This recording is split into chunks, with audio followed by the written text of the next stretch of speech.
E por isso que o Walter Brueggemann disse que o sábado é o mandamento mais difícil de cumprir hoje. Porque hoje o sábado não é um rito de um dia, hoje é um princípio de vida. O dinheiro não é mais o meu objetivo. O meu objetivo de vida é ser cada vez mais semelhante a Cristo. Meu objetivo é cada vez mais amar como Jesus amou. E não é nem dinheiro de igreja, mas eu como pastor, assumindo a igreja agora, o meu objetivo mais não é ganhar dinheiro para a igreja, é servir.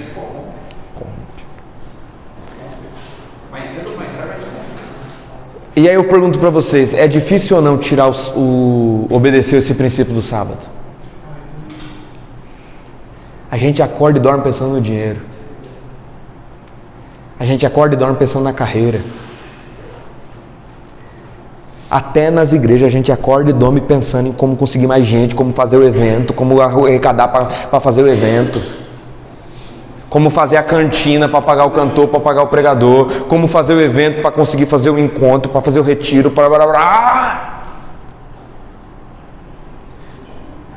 É um novo Egito. E a proposta do Senhor é: deixa o meu povo ir, Faraó, para que eles festejem e celebrem ao Senhor. Isso é muito difícil. Leiam esse livro. Na verdade, se eu não me engano, ele não foi lançado em português ainda, mas eu tenho uma tradução privada. Eu compartilho com vocês. O sábado e a resistência. O sábado e a resistência. Alguma pergunta? Deu para entender agora a ira de Deus contra esse cara? O sábado naquela época não era brincadeira, não. Da mesma forma que a circuncisão não era brincadeira, não. Perguntas? Então, meus irmãos, não nos deixemos voltarmos. O Senhor nos tirou desse Egito. Não nos deixemos voltar para lá. Gastarmos a nossa vida, o nosso esforço com mamon.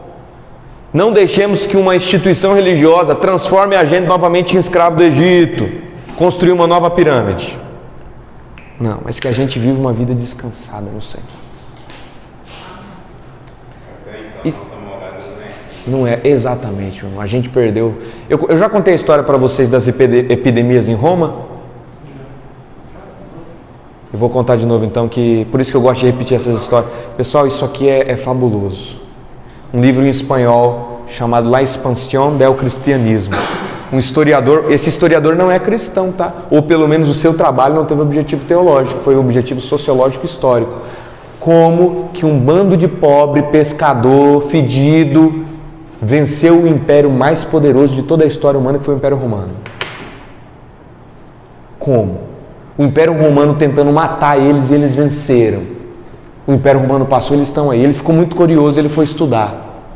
Aí no início os cristãos eram 0,001% da população. Em questão de pouco tempo eles eram mais de 60%. E o próprio imperador se converteu. Isso é assustador. Imagina que hoje abre uma igrejinha aqui no Brasil chamado Igrejinha da Cadeira Azul. E tem 5 membros. E em questão de 100 anos, 200 anos, 60% do povo do Brasil é membro da Igreja da Cadeira Azul. Isso não é assustador? Isso é absolutamente assustador. O crescimento, por exemplo, da Assembleia de Deus, que é um crescimento assustador que teve no Brasil, não chega a 10% da população brasileira. E olha o crescimento, imagina 60%. E isso aqui, a Assembleia de Deus é juntando todas as Assembleias de Deus, não é de uma denominação ou outra, é de todas juntas. Que hoje é a maior denominação evangélica do Brasil. E aí ele começou a pesquisar. Pessoal, contem essa história quando vocês forem pregar um dia. Sabe o que o historiador descobriu? Havia um único inimigo que Roma tinha medo. Roma não tinha medo de inimigo nenhum, exército nenhum, rei nenhum, só tinha um inimigo que Roma tinha medo. Qual que era, Fernando? Não. Hã? Não. Parabéns. O inimigo invisível, o vírus. Porque como é que eles vão lutar contra o vírus? 2 epidemias vieram sobre Roma. 2. Sabe quantas pessoas morreram no Brasil da pandemia do Covid-19? 0,3% ou 0,03%, não me lembro. Mas foi menos de 1. Sabe quantas estimativas dizem que pode ter chegado a morrer nessas epidemias em Roma? Até 40%. De 20% a 40%. É como a cada 10 pessoas chegou a morrer até 4. Um imperador morreu. Nesse momento da epidemia, sabe o que os cristãos faziam? Que os poderosos faziam? Como que é a expressão? É pipa para quem tem, né? Perna para quem tem. Fugiam. Corriam, os filósofos iam embora, até os médicos iam embora. Aí o povo está tudo abandonado, porque você não pode ter contato com eles estão jogados às traças. Aí chegou um povo, chamado Igreja de Jesus Cristo, que começou a pegar esses doentes e levar para cuidar. E esses doentes ficavam em constrangimento, dizendo assim: cara, vocês vão morrer. Vocês vão morrer. Você tem noção que você vai morrer? Aí chegava um cara lá que era um pescador igual o Pedro. Cara, você tem uma empresa de pesca, você está entendendo que você vai morrer? Você tem filho, você tem esposa, você vai morrer. Aí ele olhava junto com a família e dizia assim: pode ser que a gente morra mesmo. Mas quer saber de uma coisa? Nós seguimos um rei que também morreu. E ele disse que deveríamos fazer o mesmo pelos outros. E daqui a pouco a gente volta para reinar com ele. Campanha tem a coragem de morrer. Essa campanha é.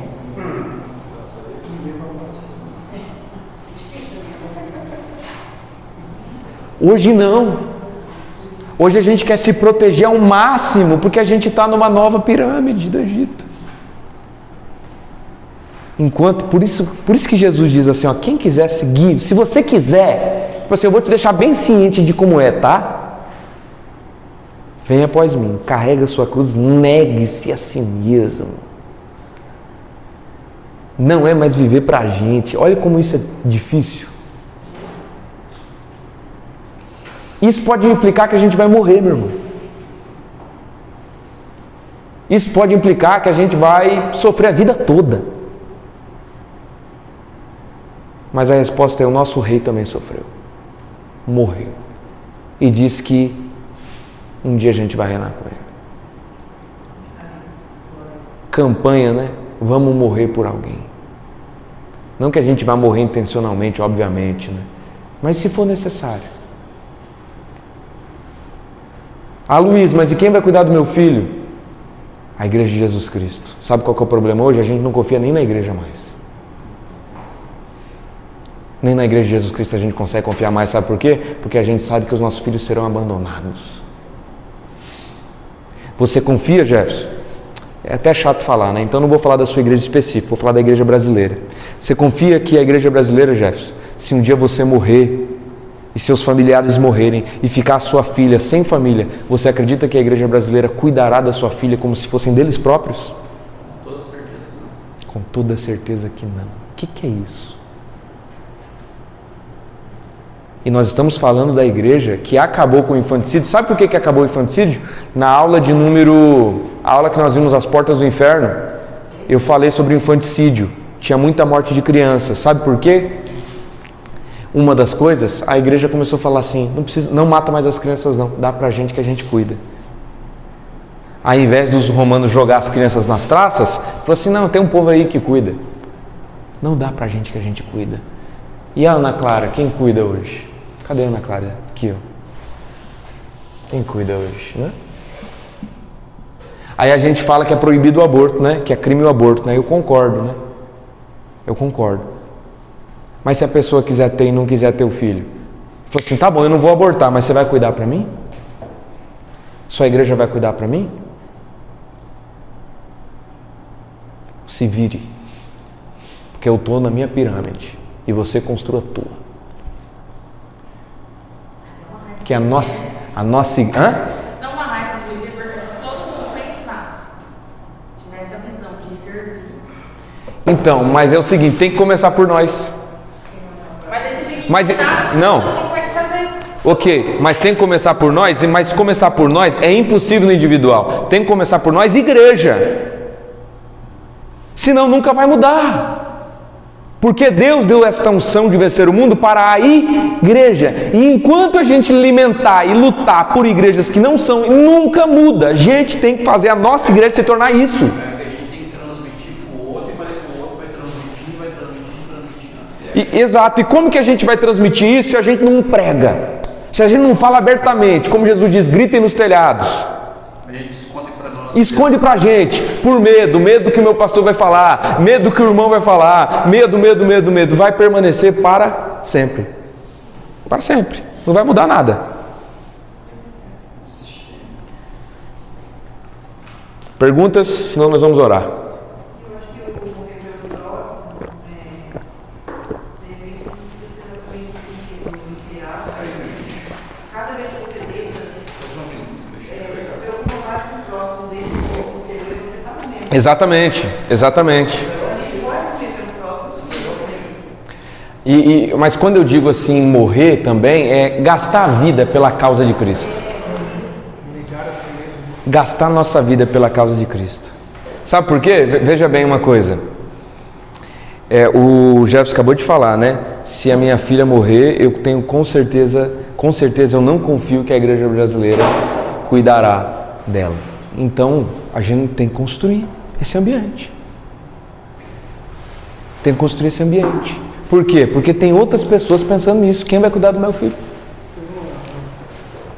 Depois do equipamento que eu fui ministrar, estava bem naquela vibe do TC de Brasil, lá, não sei o que. Tinha um multidão de gente querendo ir para lá. Aí eu fui pregar nesse evento deles. Aqui de Dourados, eles estavam falando sobre multidão de ir lá. E, cara, foi a direção de Deus mesmo a ministração a falar sobre a igreja de Cristo. E, cara, foi essa frase. A igreja ela consegue encher estádios, mas não consegue esvaziar orfanatos. Foi a frase que o Espírito Santo Eita, que pesado, hein? É porque encher estádio é mais fácil. Luiz, E ainda dá lucro. Até eu e minha esposa, nós já temos só uma filha. Não entendi? Eu e minha esposa temos só uma filha. Mas daí no pensamento, fala, isso não vai morrer, tudo. Quem vai ficar como? Daí Quem que vai cuidar? Então vamos ter mais uma para poder fazer companhia. O pensamento foi esse. Foi a preocupação. Então a gente precisa ser essa igreja. Às custas, às vezes, de ser visto como rebelde, né? Porque, rapaz, o que eu mais já fui chamado é chamado de rebelde. Por quê? Porque eu falo que se a igreja não cuida dessas crianças, está pecando. Aí eu sou rebelde. O crime abraça. Aí o crime abraça. Aí o crime abraça. A igreja não abraça. A igreja não abraça. Então, vamos fazer um desafio. Quando vocês forem orar hoje, antes de dormir, peça ao Senhor, coloca no meu coração um pouco do sentimento que o Senhor sente quando o Senhor olha para essa situação. Orfanatos cheios, enquanto a gente está se preocupado em encher estádio. Para a igreja brasileira. Peça ao Senhor para que a gente tente sentir um pouco do que Deus sente. Vender pizza para vir pagar o pregador do evento. Vender isso para fazer festa. Gastar mais com aluguel do que... O que será que Deus sente, né? Aí a luta dos conselhos de pastores, né? Eu já preguei em conselho de pastores e eu falei isso, tá? Eu falei isso no conselho de pastor. Eu até me surpreendi que eles me deram uma abertura até para voltar.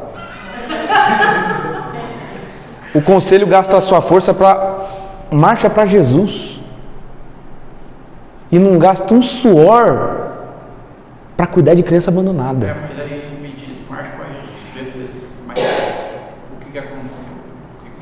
O que gerou? Exato, o que gerou? Pegou dinheiro do Estado para pagar uma fortuna. Que reuniu todo mundo para louvar, todo mundo já faz isso nas igrejas. Ou seja, né? exato. Aparece e o que Entendeu? Todo mundo já faz isso nas igrejas, todo mundo já pega o povo para orar, para louvar, entendeu? Então ele não pega tudo isso e fala, então vamos fazer uma ação, então, diferente. Então, pessoal, vocês perceberam como é revolucionário a proposta de Deus para um povo do deserto? O dinheiro não vai ser mais o centro de vocês. Tanto é que vocês vão se assustar. Eu não ia fazer isso aqui hoje não. Mas eu fiz um cálculo de tudo o que no Egito eles tinham 100% de produção. Aí você tira aqui, soma aí, Jefferson. Tira 28,56% de sábado. Tira 1,6, tira 1,6, faz 28,56 mais 1,6 mais 1,6 mais 30. Quantos por cento deu? 60,68. Deus está chamando o povo para o deserto, está dizendo o seguinte: os 100% que vocês produziam no Egito para crescer, 60, aqui na minha nação, 68% vocês terão a menos para vocês. Isso aqui eu incluí o descanso do sábado, que deixou de ser produção, o ano sabático, eu incluí isso aqui, as primícias, e eu incluí aqui os 3 tipos de dízimos. Isso eu não estou contando as ofertas. Isso aqui pode chegar a 65%, 70% da renda. Isso aqui é de gente que, a nação que eu estou construindo, vocês estão aqui no deserto, hein? Mamon não estará no trono, 70% não será para vocês. Mas Deus diz assim: mas se vocês fizerem isso, povo, eu vou prosperar de vocês de uma tal forma que vocês vão colher no ano e vou comer por 3. Isso aqui é tirar mamão do centro, cara. Imagina um cara que ganha 10... é como se fosse o cara ganhar 10 mil reais de lucro, sobrou 10 mil para ele limpo, e Deus falar o seguinte: você vai doar 7 e vai viver com 3. Isso é fácil? Vocês acreditam que era isso que aconteceu no deserto, pessoal? Isso aqui é muito difícil. E olha que eu estou dizendo que eu nem sou rigoroso dessa forma hoje, porque eles estão debaixo de uma nação que tem uma legislação. Como nós estamos debaixo de uma outra nação com outras legislações, eu nem acho que a gente tem esse peso mais tanto, que a gente está sendo vítima de um novo Egito. Mas a realidade hoje em dia é que nem o mínimo a gente às vezes quer fazer pelos outros. É difícil. E eu estou me colocando, tá? Eu estou me colocando, porque isso aqui é difícil. Já pensou se Jesus aparecesse para nós e dissesse o que disse para o jovem rico? Vende tudo o que você tem.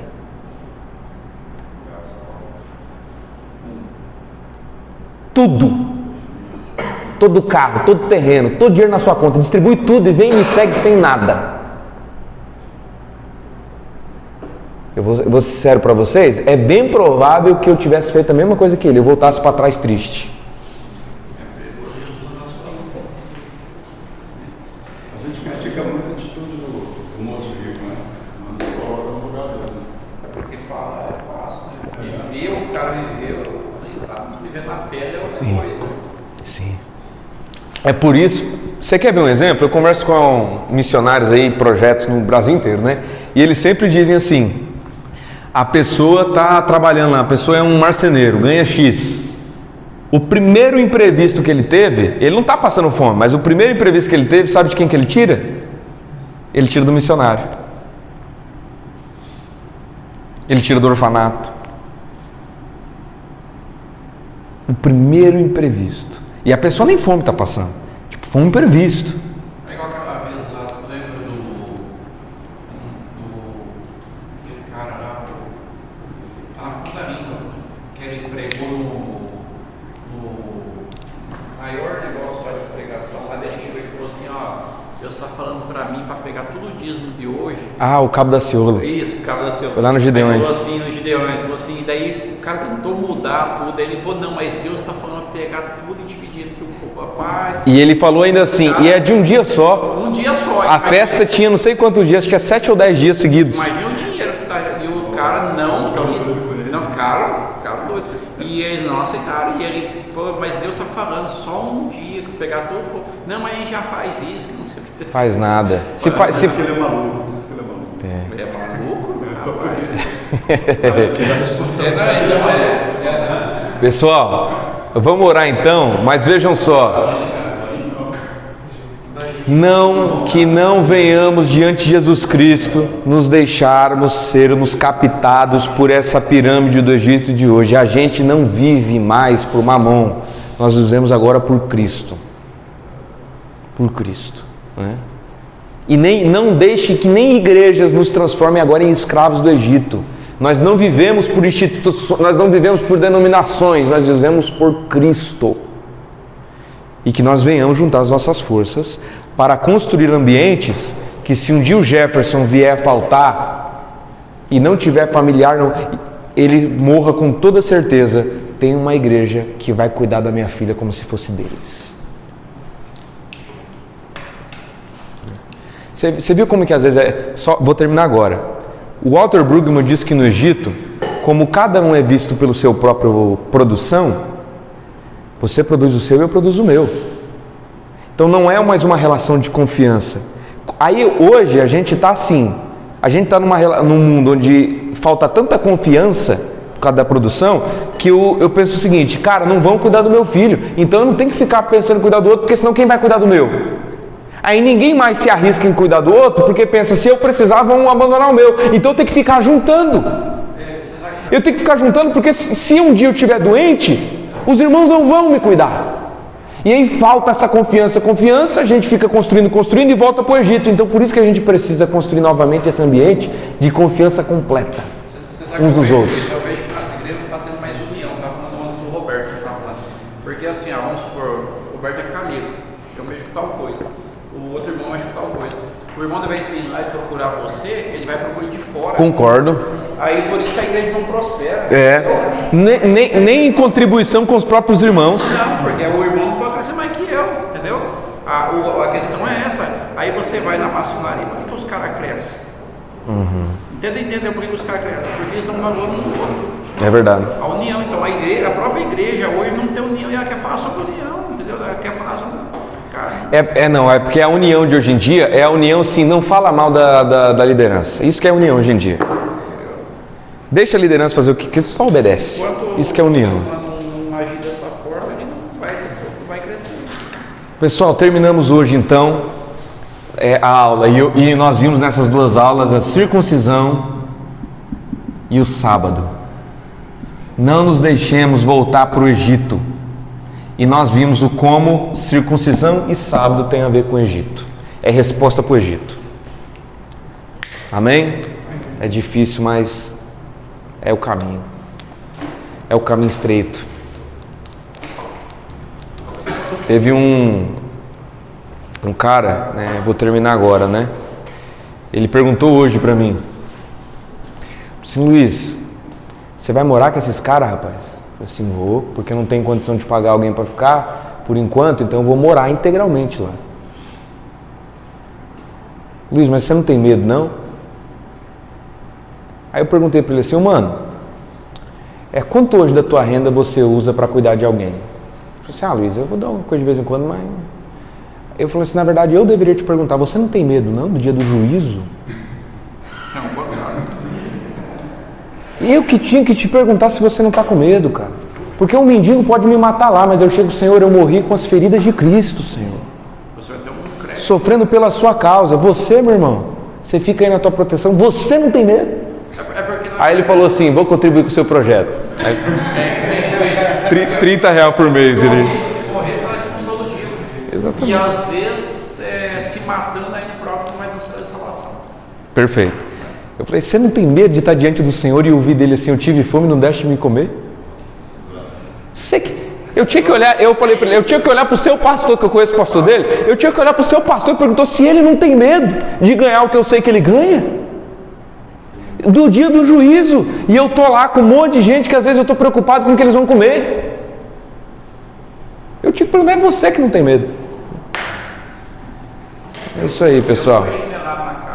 O risco de quem cuida do outro é grande, mas o risco de quem está no Egito é maior. É bem maior. Vou. Pessoal, vamos orar? Pastor Áureo, o senhor iniciou orando. Eu vou pedir